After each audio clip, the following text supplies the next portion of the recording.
Have you ever felt a little nervous when someone asked you a simple question like, "What are your plans for the future?"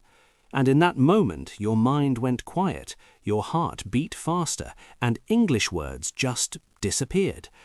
Hello, everyone, and welcome to the English Learning Podcast channel.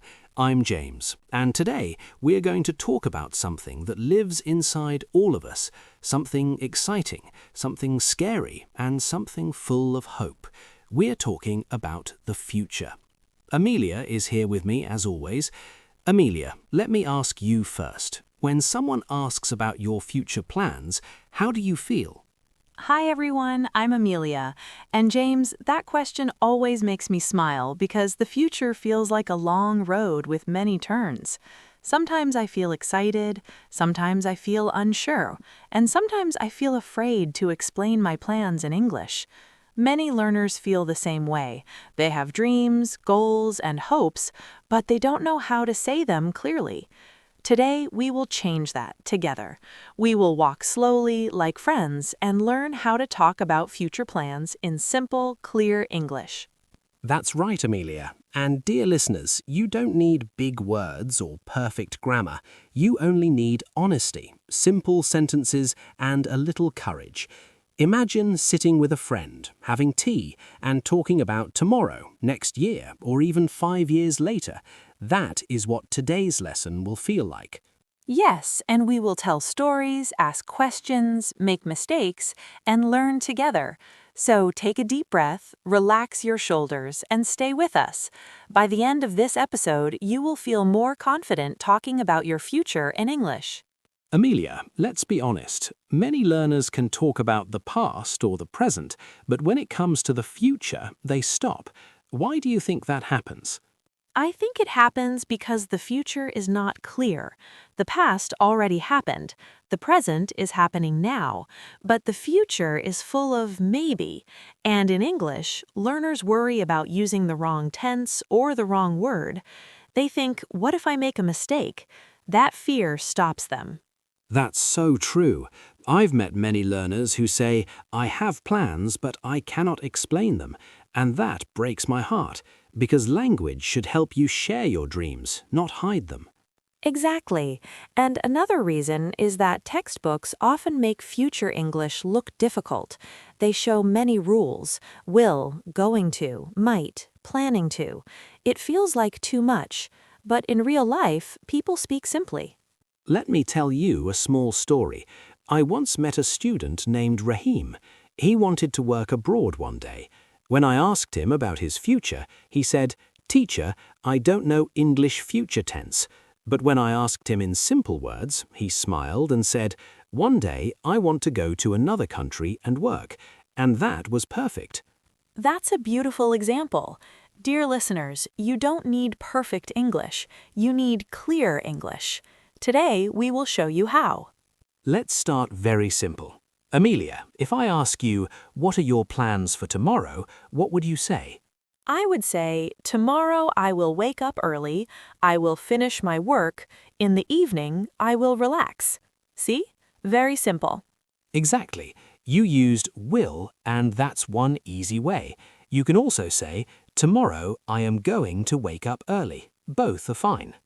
Yes, and dear listeners, you can start your sentence with time words. For example, tomorrow, next week, next year, in the future, or one day. These words help your listener understand you. Let's practice together. Amelia, give an example about next year.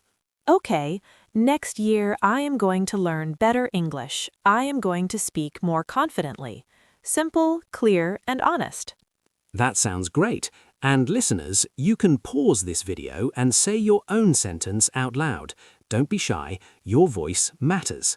And remember, speaking slowly is okay. Taking pauses is okay.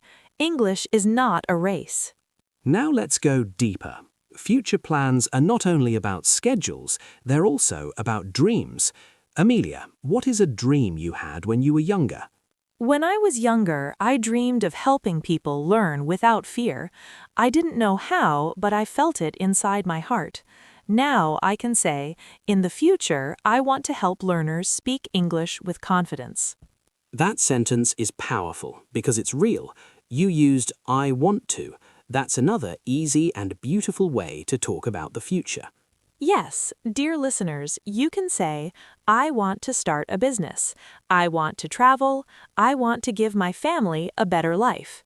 These sentences are simple, but they are strong. And when you say them in English, something special happens. Your dream becomes louder. It feels more real. Exactly. Let me ask you, James, where do you see yourself in 5 years? That's a big question. I would say, in 5 years, I hope to grow this channel and help many more learners. Notice I used I hope to. That shows feeling, not pressure. That's a great point. Words like hope, want, and plan are friendly words. They don't scare you. Amelia, not everyone feels sure about their future. Some people feel lost. How can they talk about that in English? That's an important question, and the answer is simple. You can be honest. You can say, I'm not sure about my future yet, or I am still thinking about my plans. Those sentences are very natural. Native speakers use them all the time. Yes, you can also say, maybe I will change my job, or I might study something new. The word maybe is your friend. I love that. Maybe takes away fear. It gives you space. Dear listeners, it's okay not to know everything. The future is a journey.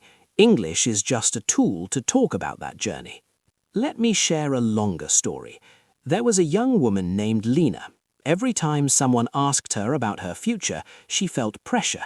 She thought she needed a perfect answer. I think many listeners feel like Lena. Yes. One day, her teacher asked her gently, "What do you think you will do next year?" Lena took a breath and said, "Next year, I want to learn more about myself. I might try a new job." Her teacher smiled. That smile is important. Exactly. Lena realized that simple English was enough. She didn't need big words. She needed truth. That story shows something beautiful. English is not about showing off, it's about connecting. Let's talk about work and career. Amelia, many learners want to talk about their future job, but they feel nervous. Yes, so let's make it simple. You can say, in the future, I want to be a teacher, or I plan to work in an office. Short sentences are strong sentences. And if you are studying now, You can say, I am studying now, and after that, I want to work. Or, after I finish my studies, I will look for a job. very clear. Dear listeners, notice how we connect ideas slowly. And if you don't have a clear plan, say, I am exploring my options. That sounds calm and confident. The future is not only about work, it's also about life. Amelia, how can learners talk about family plans? They can say, in the future, I want to spend more time with my family, or one day I want to build a peaceful life. Those sentences feel warm. Yes, and you can also talk about small goals. Next month, I plan to save some money. This year, I want to improve my health. Small plans matter. They build big futures. Now let's flip the conversation. Amelia, how do we ask others about their future plans in English? You can ask gently, what are your plans for the future? Or, what do you want to do next year? And if you want to sound more friendly, You can say, have you thought about your future? Or, do you have any plans coming up? asking questions is part of good conversation. Yes, and always listen with respect. Everyone's future is different. Amelia, many learners worry about mistakes. What should they remember? They should remember that mistakes are part of learning. If you say, I will to go, people still understand you. Don't stop speaking. That's such an important message. Confidence grows with practice. Speak today, speak tomorrow, and slowly English will feel natural. Let's do a calm practice. Amelia, I will say a sentence and you respond. Okay, I'm ready. In the future, I want to... In the future, I want to feel proud of myself. Beautiful. Now listeners, pause and say your sentence. Take your time. There is no rush. As we come closer to the end, Amelia, how do you feel about today's topic? I feel hopeful. Talking about the future in English is not scary anymore. It feels like opening a window. I love that image.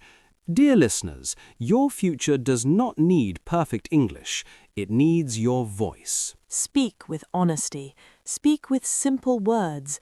Your story matters. Thank you for spending this time with us on the English Learning Podcast channel. Keep practicing, keep dreaming, and keep moving forward. And remember, the future starts with one simple sentence. See you next time. Amelia, something learners often ask me is this. They say, James, how do I talk about plans for tomorrow and plans for my whole life? They feel both are different and confusing. That's a very real feeling. And the good news is, English makes this easy. We just change the time words, not our confidence. For short-term plans, we talk about today, tomorrow, or next week. For example, I can say, tomorrow I will practice English for 30 minutes. That is a short-term plan. Yes, and for long-term plans, we use words like one day, in the future, or in 5 years. For example, one day I want to speak English fluently. Notice how the sentence stays simple, only the time changes. Dear listeners, don't think too much. Think small first. Small plans lead to big dreams. That's true. When learners try to explain big life goals, they sometimes freeze. But when they start with small steps, English flows more naturally. Exactly. You don't need to explain your whole life in one sentence. One step is enough. Let me tell you another story. This one is about a man named Arif. He worked in a small shop. One day, a foreign customer asked him, "What do you want to do in the future?" That question can feel heavy. It did for Arif. His heart started beating fast. He knew English, but he was scared. Then he remembered something simple. He smiled and said, "In the future, I want to improve myself." That sentence is short but powerful. Yes, the customer smiled and said, "That's a great plan." That moment gave Arif confidence. He realized English is not about perfect answers, it's about real answers. Dear listeners, you never know who is listening to your words. Simple English can open doors. Amelia, many learners ask about the word will. They think it's very difficult. Yes, but will is actually very friendly. We use it when we decide something now, or when we talk about the future simply. For example, I will try again. That sounds strong. Or, I will not give up. That sentence has emotion. And you can also use will for promises. I will practice English every day. Dear listeners, say that sentence with us slowly. I will practice English every day. Feel that confidence. James, let's talk about something honest. Sometimes plans change. Yes, they do. And that's okay. You can say, my plans have changed, or I wanted to do this, but now I want something else. Those sentences show growth, not failure. Exactly. Life changes, and English can change with you. If someone asks you, "Didn't you plan something else?" you can calmly say, "Yes, but I changed my plan." That sounds mature and clear. Many of our listeners are students. Amelia, how can they talk about study plans? They can say, I plan to continue my studies, or I want to learn new skills. And if they are not sure? Then they can say, I am thinking about studying something new. That sentence gives space. I like that. English should feel open, not tight. Yes, learning is a journey, not a deadline. Let's slow down for a moment. Amelia, imagine sitting alone in the evening thinking about your future. I imagine quiet, I imagine questions, and I imagine hope. That's beautiful. Dear listeners, when you think about your future, what do you feel? You don't need to explain everything, even one sentence is enough. I want a peaceful life. I want to grow. Those words matter. Amelia, many learners dream about travel. Yes, and travel sentences are fun and easy.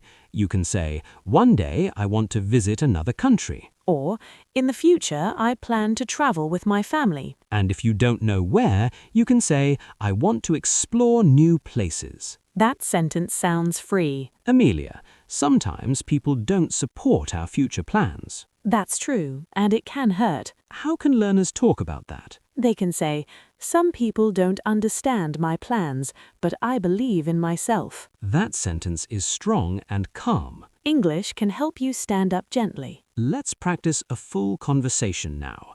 Amelia, ask me about my future. Okay. James, what are your plans for the future? In the future, I want to keep learning and helping others. I also plan to enjoy simple moments. That sounds meaningful.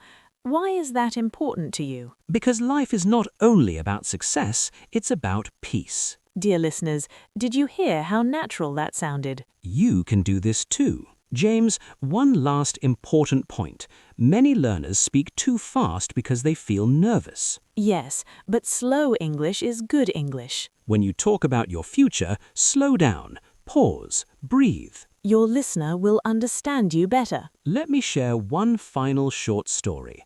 A young learner once said to me, James, my English is small. What did you say? I said, your English is growing, and that's the truth for all of you. Your future English starts today. As we reach the end of today's long conversation, remember this. You don't need perfect English to talk about the future. You need simple words. You need honesty. You need courage. You speak your future, one sentence at a time. Thank you for staying with us on the English Learning Podcast channel. Keep practicing, keep dreaming, and keep moving forward. And remember, the future starts with one simple sentence. See you next time.